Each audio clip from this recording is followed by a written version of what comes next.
पंढरपूर तालुक्यातील सुपली येथील उजनी उजवा कालव्यात अज्ञातांनी सुमारे 20,000 लिटर भेसळयुक्त दूध सोडल्याचा धक्कादायक घटना समोर आली आहे.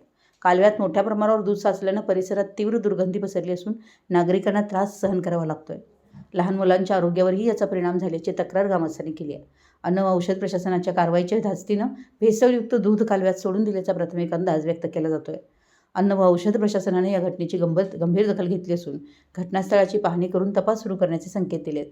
अन्न व औषध प्रशासनाचे आयुक्त तुकाराम मुंढे यांनी राज्यभरात दूध भेसळ प्रकरणाविरोधात कठोर कारवाई सुरू केल्यानंतर अनेक भेसळ माफियांमध्ये धास्ती निर्माण झाली आहे.